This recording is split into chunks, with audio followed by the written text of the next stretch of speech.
Welcome to Mindful School Marketing, your go-to podcast for personal and professional growth. We're school marketers, business owners, and moms passionate about connecting other school professionals with tools and strategies for success. We love solving problems, exploring new ideas, and thinking outside the box. Let's transform your school and life starting right now. Welcome to the Mindful School Marketing Podcast. I'm Aubrey Bursch, and today we're talking about chatbots, something I know a lot of schools are hearing about, but we're not totally sure how that might fit into admissions and marketing work. So we are joined today by two school leaders who are actively using chatbots and an expert who works with schools implementing them every day and has seen a lot in the field. So we're going to talk about what chatbots actually are, the problems they might be solving, what's working, what's not, all of that stuff. But before we get started, let's hear from our guests today. I'm super excited that Angela Brown is back. She's from Halda AI, and Stephanie Vasta of Moravian Academy and Lori Kriegel from Wooster School are joining us today. But let's hear from them and they can intro themselves. Angela, can you kick us off? Happy to. Thank you, Aubrey. Hi, everybody. I'm Angela Brown. I am super excited to be on the podcast again. It's a favorite of mine. I am currently the head of marketing at Halda AI, an AI enrollment marketing platform that serves both higher ed institutions and K-12 independent schools. Before that, I was at Niche, where you probably saw a lot of me in the past. And before that, I spent 7 years as the director of marketing and communications at Flint Hill School in Oakton, Virginia. So I've been on both sides. I've been where Lori and Stephanie are, and really excited to dig into this topic. All right. Thank you. Stephanie Vasta. I'm the Director of Marketing and Communications at Moravian Academy. We're in Bethlehem, Pennsylvania. It's a preschool to grade 12 school. I have been here 9 years, but I started my career in New York in advertising and then moved to the Valley to do product marketing. And then when my kids became of age, I moved over to the school with them. Hi, everyone. I'm Lori Kriegel. I'm the Chief Communications Officer at Wooster School in Danbury, Connecticut, and we are a co-ed day school for students in grades 5 through 12. And I'm now in my 14th year here at Wooster School. Before joining Wooster, I had the pleasure of working for the Leukemia and Lymphoma Society, and I was their Director of e-marketing, but excited to be back in the world of education. Oh, so excited to welcome all of you to the podcast and some return and repeat guests too. But let's dive into this topic right here today. So I'd love for someone, Angela, maybe you can tell us, like, when schools hear chatbots, what does that actually mean right now? And how might they see them used actively in this space? Sure. So I think when we hear the word chatbot, we all think of that lovely little bubble that pops up in the corner of a website. Sometimes it's an icon that you click, sometimes it opens up automatically. And that's a pretty traditional sense. Back in the day, when I actually had my first experience with a chatbot, when I was in-house, you actually had to have someone answer the questions and be on standby. To do that, we have evolved since then. So that is no longer something that you need to do. You can have a knowledge base of your own information that you use to train the chatbot. You can have it pull things from your website. You can have it pull things from publicly available information, depending on what type of software or tool that you buy. But there's much more automation now involved in responding to questions from families, thank goodness. So the functionality can be the same, but typically we see chatbots used, or chatbot adjacent tools. I'm also going to talk about some of those used for admissions, marketing, enrollment purposes. So sometimes you see them used in-house, particularly with districts for teacher assistants and things like that. But in the independent school space, we mostly see it external for admissions. It's fascinating. And it is also fascinating the path that chatbots have taken over the years. I love that reference. I'm curious, Lori and Stephanie, you both have implemented chatbots in your school marketing. Can you talk a little bit about how that came to be? Like, what sort of problem were you seeing that you came to think, oh, maybe a chatbot can help with this? I'll jump in. So we once upon a time dabbled with the old school chatbot where you had to have somebody at a desk to answer and respond as well. Because we knew there was a need, that, at least at that point, where people want instant answers and they weren't going to pick up the phone and they weren't going to call you or they weren't going to email you. And so that, but it wasn't, I'll say, super successful because you still had to have a person physically answer, right? And I think that we started paying attention to when we saw inquiries coming in, the time of day that things were happening, and then the the need for instant access to the answer and the information. I just think that's kind of culturally where people are kind of evolving to. And so we're kind of looking at that and how we could meet that need of our prospective parents. And one of the ways we came up with that was to implement a chatbot on our site that could help us any 24 hours a day, 7 days a week, and answer those questions as needed for parents when they're asking them so that you don't lose them. They don't have an answer, you might never see them again. I completely agree with everything Lori said. I think we were also seeing a younger generation of parents come in the door that we refer to as stealth applicants, right? So they're not calling us, they're not touring with us. They're just all of a sudden filled out the whole application and we know nothing about them, right? And so our big question was, where are they getting their information about the school, and are they getting the right information about the school? We love to put as many things as possible on the website, but that also makes it kind of hard to navigate sometimes. And so we were looking for something that would really kind of curate the experience and give them the exact information they're looking for quickly, and also confirm that it's the right information that we want them to see. Yeah, I think that definitely aligns with everything that we've seen across the board, higher ed and K-12. When I was in my previous role, I did a lot of research around K-12 parent behavior. And one of the big things that we saw year after year is that on an increasing basis, parents are doing their own research. They are in forums, they're talking to friends, they're in Facebook groups, they're digging around on your website. And so we're seeing it with students too on the higher ed side more and more. They're making their decisions and then they're just going straight to the application. They're not picking up the phone, they're not coming to events, and they're cross-referencing. I'm actually going to talk about this in a separate conversation later today. They're cross-referencing what they hear on the website with what they might see in Reddit or in a Facebook group or, in their mom's group, right? And so all of these things are happening without you, as an administrator, and they're happening at times where your desk is not necessarily staffed, but if you make them wait, they're not going to come back, just like Lori said. So you have this really short window to be able to capture those families, to respond to their questions, meet their needs, or else if they can't find the information that they're looking for, they're going to go to a competitor. That's fascinating. It's the changing parent behavior as well as the hours that they're trying to do this in, and then the instant results that they want. I think that is very intriguing. Let's talk a little bit about real life examples. Like, how are these things working for you all? So, Lori, I actually got to see you start implementing your chatbot, and it was very exciting, and I got to dive into it. So why don't you talk a little bit about like what that process was? What are you using your chatbot for on your website, and a little bit more about, what you're seeing there. Sure. So we were fortunate. It was very easy to implement. For us, it's a closed chatbot. So it is only pulling information that is on our publicly available website. Important to note, we are able to filter out things on portals and password protective pages. The chatbot is not pulling any information off of that. And that's a very intentional decision. It also has a knowledge base. So we're able to provide other information that it's not going to crawl on our website. And I say a great example of that is, we have this beautiful course of study that gets done every year, but it's a very long document, but there is some important information there that may not actually live as content on our exactly typed content on our website. So we populate that as a knowledge base as well. And that was some of the things I learned in the testing phase, like that we had people ask, and I was like, well, I know where that lives. This should populate the answer, and it didn't. So then it helped me solve to make sure that information was available for people. And so we're finding as we're watching, and so once it's up and running, and it was pretty instant, but we did, testing and all that kind of way. I let people bang on it and play with it, including Aubrey, to make sure it was working as we expected, that the tone was set right. We wanted, a warm and friendly tone. And I think that some of what I also looked at too before we launched it was I did look at our analytics, and I did look in GA, and, where through an event, you can see who's using your search bar on your website. And I looked at that now over the same amount of time we had the chatbot, and it is fascinating. It's like a 0.1% of the people that are using an old-fashioned search bar versus the thousands of people that have had chats with the chatbot in just a few months.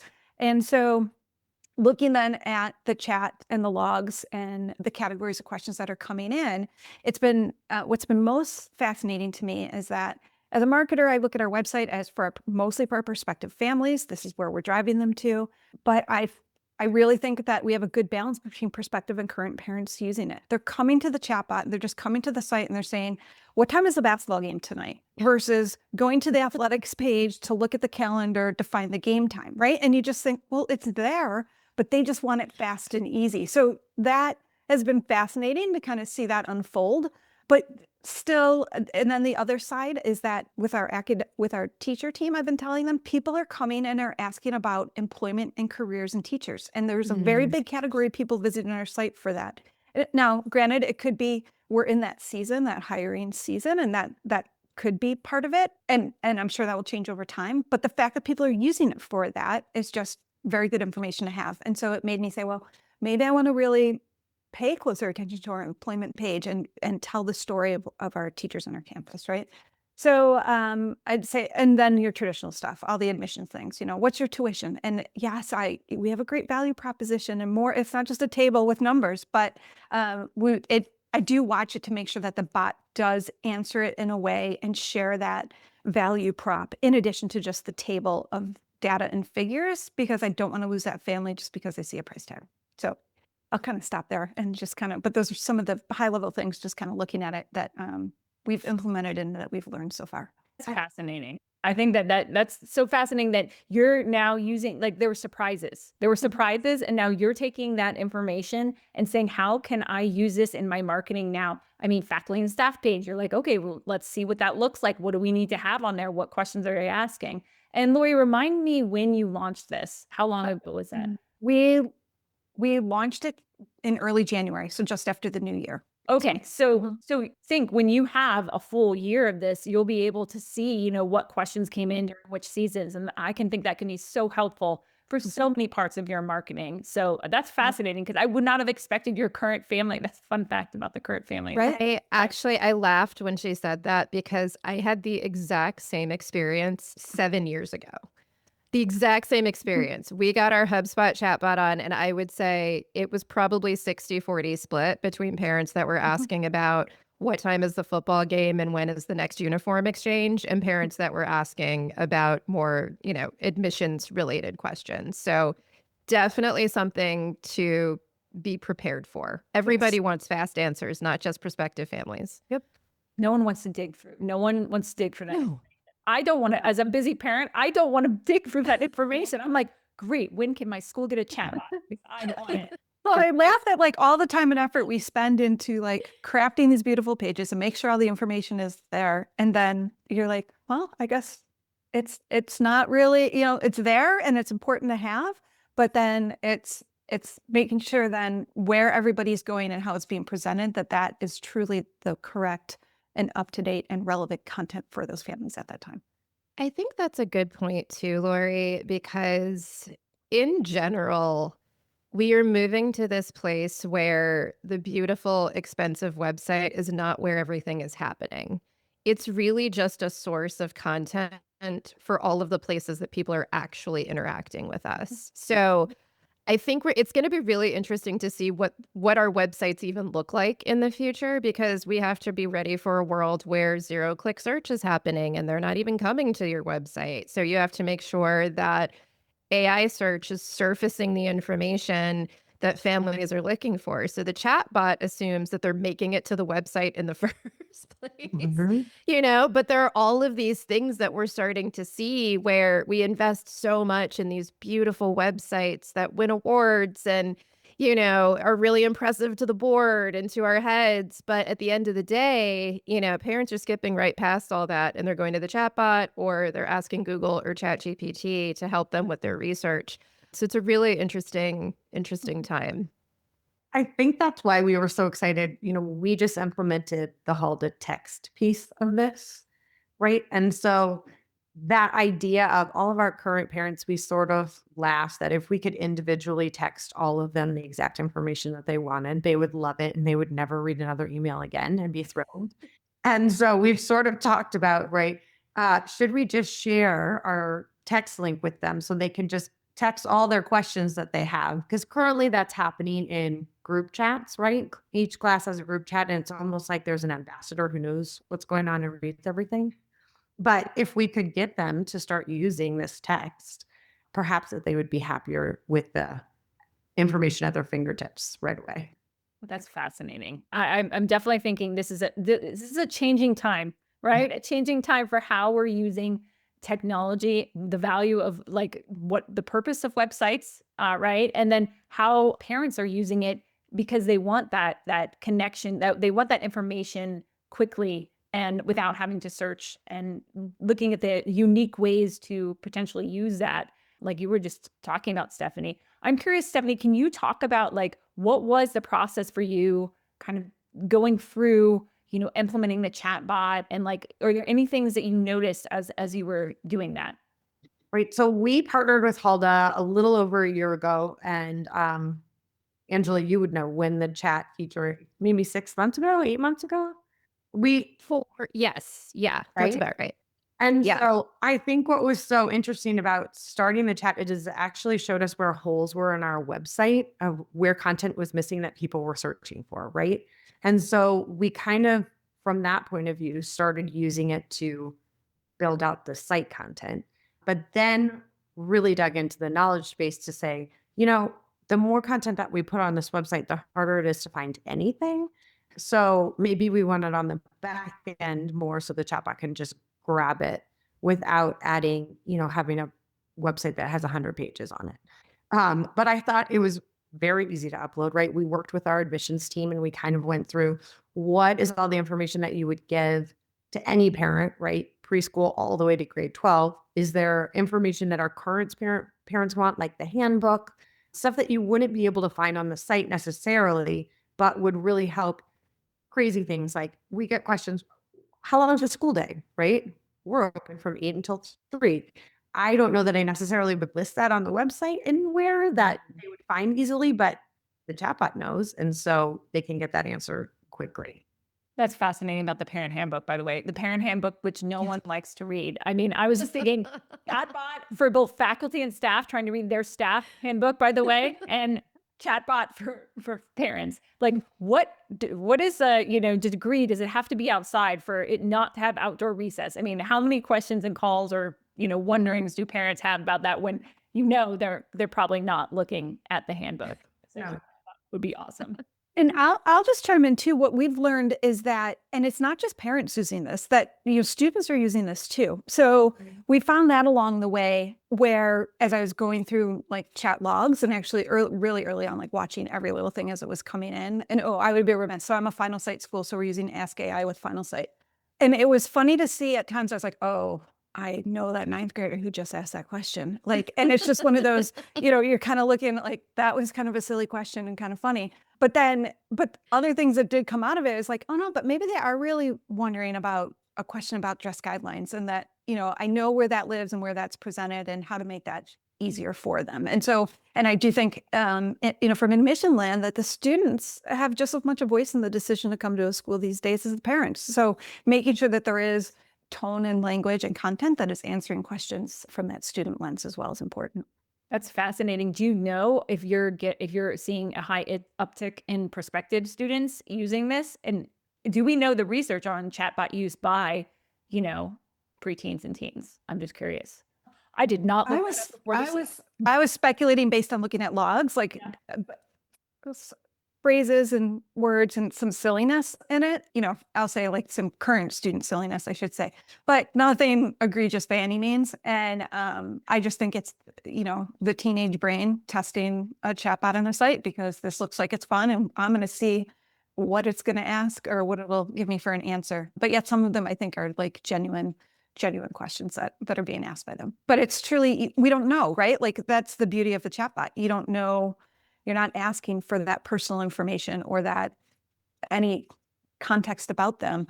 So it's just kind of gleaning it from, I guess, knowing your community and potential audience and what they might be asking. Yeah. So interesting. Angela and Stephanie, do you have anything else to add about that? No, I mean, I think the call out for prospective students is a huge one. That's something that we've also been seeing over the years where the student is playing, almost as big of a role as the parent in making that final choice. So I would say with any new technology you're exploring, even if you're thinking about redoing your website, you want to make sure that you're surfacing content that connects with the student as well as the parent. It's not just that singular audience that you're trying to appeal to anymore. I did want to hit on, one of the things that we were hoping as our teams get, right, as the inquiries increase and our team size does not increase, one of the things that we were hoping the chatbot would help with was sort of screening out people that probably aren't going to be able to afford the school in general, right? So to have somebody come on and tour and go through the inquiry process who maybe isn't the exact right fit, we are hoping, right, that the chatbot will help us answer questions ahead of time that maybe don't need to be answered by our admissions team. We're very new into the process, and so I don't have data to say if that's working or not.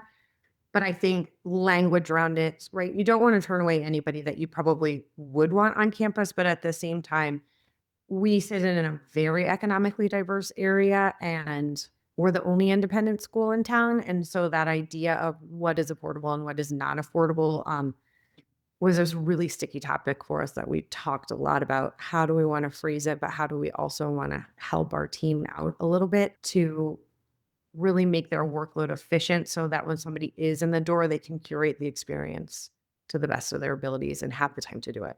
Yeah, that's Just go ahead. Piggyback on that. The other thing, an exercise I did with our admission staff was I asked them, I go, tell me the questions you're getting asked the most, right? When someone picks up the phone or emails you. And then I wanted to complement that with what they're saying to make sure that the bot was also answering that in a very similar way, so that if those are also the same questions that maybe somebody is going to ask via the bot, because I don't want to call and ask you that. So I kind of use that as a little in-house research to make sure that I had grabbed that content. If it wasn't something that was specifically on the website, but just stated in another way, because I could tell the bot if someone asks this to say X. And so just to help the admission team, because they are lean and, fielding a lot on any given day. Yeah, I'm thinking like as a parent, I think as a prospective parent, I'm thinking a chatbot would be so helpful in me understanding if the school is a mission aligned fit too, as Stephanie was saying, because, searching through all the web pages and trying to get the answers and trying to understand the culture and like, what does an average school day look like? What does community look like? How much does it cost? What are extra things that I need to be considering, when, investing in this school, all those things, a chatbot could potentially help a parent kind of sort through it in a much easier, seamless way than digging through the website. So I think for prospective families, I see it as a big benefit. I know it certainly probably would have helped me on my journey and probably would have cut down on the amount of tours I took too. Absolutely. Yeah. It has a real opportunity, I think, to be beneficial to prospective families and to administrators much earlier in the process because, to Lori's point, you can kind of, figure out where people are in the process, as Stephanie alluded to this too, with tuition and affordability.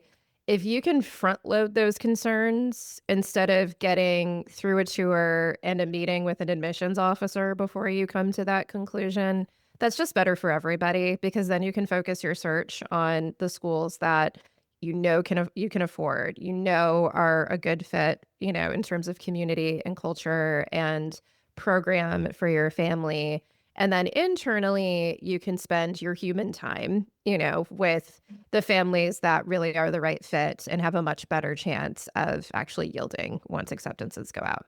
So it's a win-win for everybody. Now let's shift the conversation a little bit. Now let's talk about, what are some potential mistakes schools might make with chatbots, or maybe Angela, you've seen in the chatbot space too. Like, I'm curious, and I'm sure you all have experienced, negative situations with chatbots, but like, what are some things to think about or things to avoid? Oh my goodness.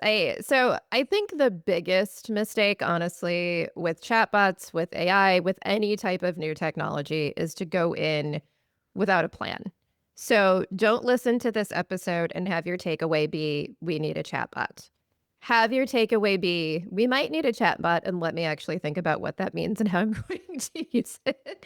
So you want to make sure that at a high level, what your use case is, right? Internal, external, both.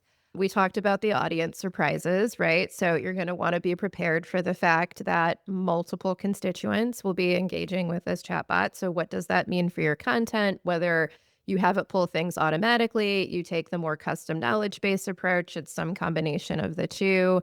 How are you going to manage that content and make sure that it's current? I think Stephanie alluded to this earlier, and we've seen this a million times across our partners where they'll implement AI search or some other tool, and that will actually surface things on their website that's outdated or inaccurate.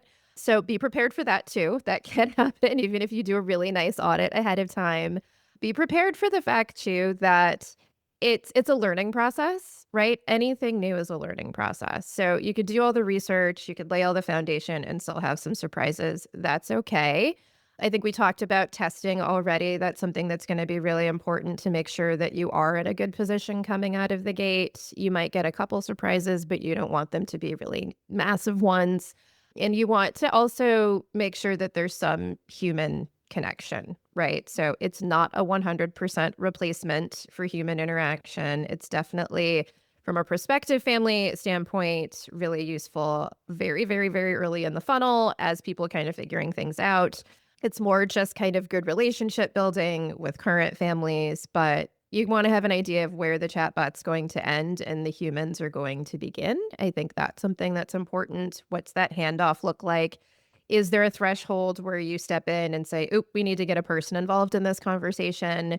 And also what you're going to do with that data. Lori and Stephanie have both talked about learnings they've had from implementing these tools. So it's not just about answering questions quickly and being responsive, but you are going to get some really interesting information that tells you about new audiences for your website that you might not have been aware of, like prospective employees. It might surface some things that are new. We tend to have our kind of frequently asked questions in the admissions process, but you might start to see some new things or some themes that you find that you need to be able to respond to. If you have a school blog or are doing content marketing, you might be able to pull some topics from that. So having a plan for both sides, not just what you're surfacing to families and what you're actually trying to achieve by implementing a chatbot, but what you're going to do with the learnings once you have it in place. Thanks, Angela. Stephanie and Lori, do you have anything to add about maybe a school that might be thinking about implementing now? Are there things they might want to think about beforehand that you, having gone through it, would recommend? And or, where should a school start if they're interested in implementing? Okay, I'll chime in. So I think that, well, if you're interested in implementing, one, I would say, shop around and find what's going to work best for you and your school and your website, right? Like there's not a one size fit all on these things, and there's multiple iterations and versions of it. I mean, clearly we're using two different products as it is. And then find people that are using it and say, can I test yours? Can I play on yours? Can you show me the back end so I can see what this is looking like? And I feel like you would do your due diligence on any other tool that you're looking to implement, I would still go through those same processes because it's really just important to do that before you start anything new. And then I think the one thing that for me personally was the biggest, was an important factor was just that closed AI. And so that it wasn't pulling things off of Wikipedia or Reddit or wherever to speak on behalf of our school, that it was our content and our information and our stories that were being used to answer any questions. And I think that was an important factor to consider when we were looking at doing this. I would kind of take it the step after. Once you do decide, know that once you implement, your first 30 days are super important, right? You want to be in there every day checking and making sure that answers are being able to be answered and are being answered in the way that you would like them to be answered, because there's always surprises, things that you can't account for. And people always seem to dream up questions that you could never guess that they would ask. It's so true. That's fascinating. Any last thoughts about chatbots before we move on to our rapid fire?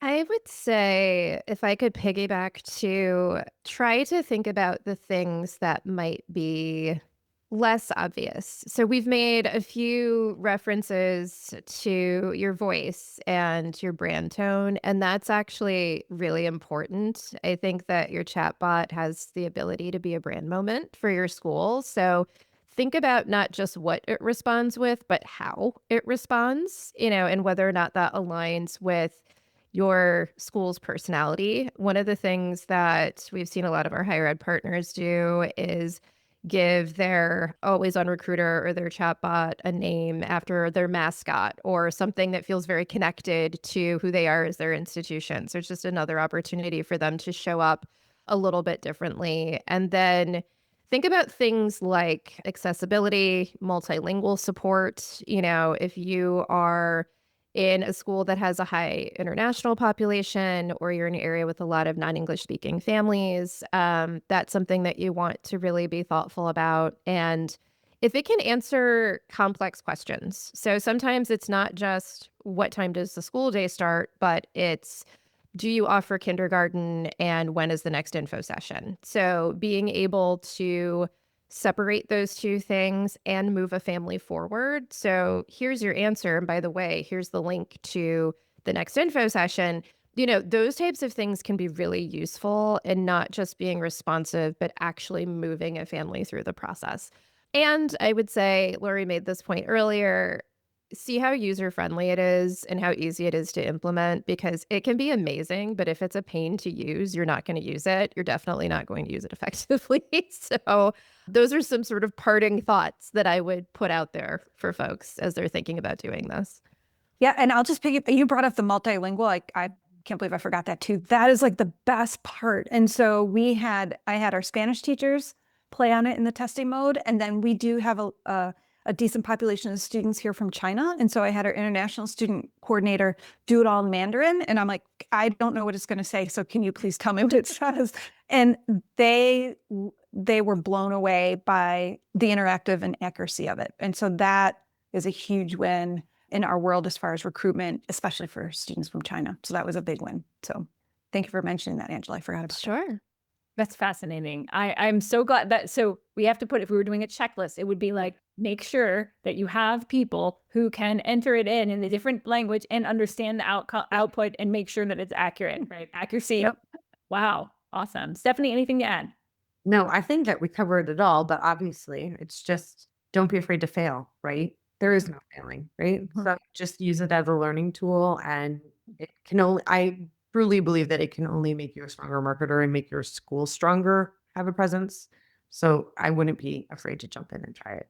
Such great conversation here. Well, we're not over yet. We still have, as a part of every episode, we have a bunch of rapid fire questions. So we're going to ask 2 of those today to you all. So I'm going to kick it off. And the first question is one of our favorites. It's one book you recommend for high school curriculum. So I'm going to start with Angela, and then, Stephanie and Lori, please chime in afterwards. Angela, what are your thoughts? I always struggle with this question because there are so many. So I try to think about what I think makes sense in the moment. And so my answer today is an oldie but goodie, although it has been updated, and that is Everybody Writes by Anne Handley. And that is because I think, as much as I love AI, I work for an AI company, I'm in it all day, every day, good writing is becoming a lost art.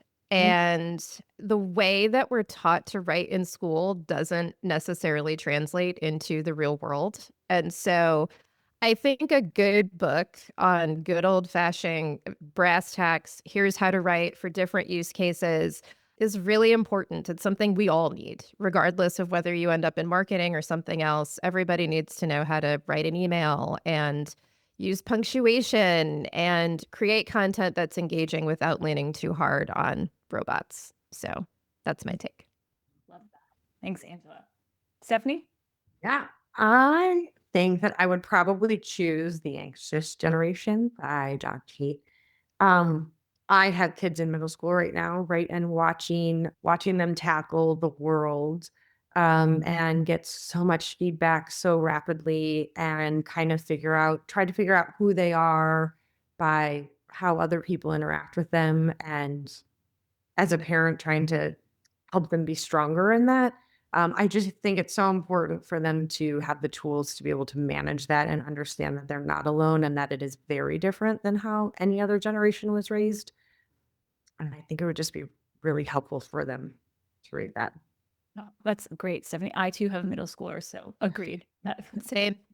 These all to the curriculum. Lori, to you. All right. So I have one, and it's one that my children have read early when they were ninth graders, but it's called Make Your Bed, Little Things That Can Change Your Life and Maybe the World. And it's a short book. It's by Admiral William McRaven, who's a retired from the U.S. Navy. And it's basically, if you want to change the world, start off by making your bed every day. And it's how just the lessons in life, that one small thing, can help you make your day better and achieve more. And that just accomplishing, if that's the one thing that you accomplish in your day is making your bed, then you're going to have a good day. So it's an inspiring short read, but one that I would say is important. I love that. I was like, I got chills because I read that and I'm like, oh, I should definitely give that to my middle schooler. Yeah. Because he that's doesn't great. make his bed. Yep. That's awesome. All right. Now on to the second rapid fire. All right. We'll do the same order. So what is one app you couldn't live without? Ugh, also hard. But this is a new one for me, and it has become one that I can't live without. It's an app called App Block. And it is an app that allows me to block certain apps on my phone on a schedule. And it has made such a huge difference in my screen time. And my middle schooler, I have a 12-year-old son who's going into 7th grade. We're getting him a phone this summer. And I am trying in advance of that to just be a better model for good phone hygiene. And it gives you a report every week on how much time you're spending on the blocked apps versus how much time you're spending on other. It recommends apps where it's like, you haven't blocked this, but you're still hanging out over here a lot, so you might want to consider it. And it also tells you what your trends are week over week. So it's almost like the screen time report you get from the iPhone, but on steroids, in a very comfortable, in a very it's in a way that is designed to reduce your consumption. And so that is something that has been very helpful to me in the last few weeks. My screen time is down overall 19%, according to my latest report, which is huge, especially for a working mom. So Know what app I'm downloading? That sounds great. Thanks, Angela, for sharing. Stephanie, what about you? Yeah, I don't know that it's boring and it's not an app, but it's because of how our team is sized, right? I love Canva. I know it sounds terrible, but I do. I love Canva. And I think the way that we're all structured now, and we all have to wear 900 hats to do one job, Canva allows all of us to get, my social media person helps, right? And then we can do our advertising and we can do our admissions flyers and we can make beautiful emails. And I don't think that I could survive a single day without Canva. I mean, Canva revolutionized the space. It really totally did. It disrupted it big time. And I too agree. I wish when I had worked in schools in like 2006, that had been an option. That would have been great. Lori, to you.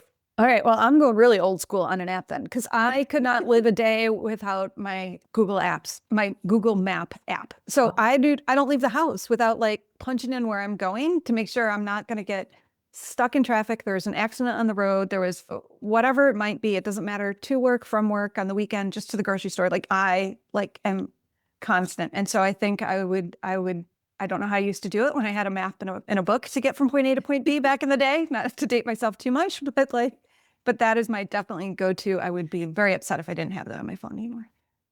That we've had people say that before on the podcast, by the way. So you're not alone, Lori. And I also remember when MapQuest was a thing where I told the kids this. Yes. So funny. I told them the story. So you printed off a paper, kids, and then like you had to hope that paper was accurate. Yeah. And if Not to digress, but I just bought the 2027 Rand McNally Road Atlas. The road trip, because I was afraid. I was on a road trip that was long. I was afraid that if I lost signal or whatever, I was going to not know where I was going to be. And it was a fun conversation in the car with some older teenagers as well. Oh my gosh, I love that so much. I love that. Well, these were all great answers to our rapid fire questions. Thank you so much. Now, as we wrap up the episode, where can people find you? Like, how can they connect with you? Angela, why don't you kick us off? I spend an embarrassing amount of time on LinkedIn, so you can find me there at Angela M. Brown. And if you want to check out Halda and see my website that I am preparing for the website apocalypse when no one uses website anymore, it's halda.ai. Thanks, Angela. Stephanie. Well, I can be reached on my school email, which is svasta@mamail.net. And our school website is moravianacademy.org. Thanks. And Lori. I too am a LinkedIn user, so you can find me there. It's just Lori Kriegel, all one word. And you can also find me on our school website, woosterschool.org, and it's Wooster, WOOSTER, school.org. So don't let anyone, closed caption tell you otherwise. WOOSTER. So Hopefully this transcript will definitely get that right. we got it. Right. You've heard Lori speak. Thank you all so much for this amazing and very interesting conversation on chatbots today. I really appreciate you being part of the podcast. And thank you to our listeners for listening in. We really appreciate you. So thanks everyone for being here today. Thanks for joining us on the Mindful School Marketing Podcast. We'd love it if you pop into iTunes and leave a review, 5-star preferred. Let us know how you like the show. It helps us improve what we're doing and helps others find us too.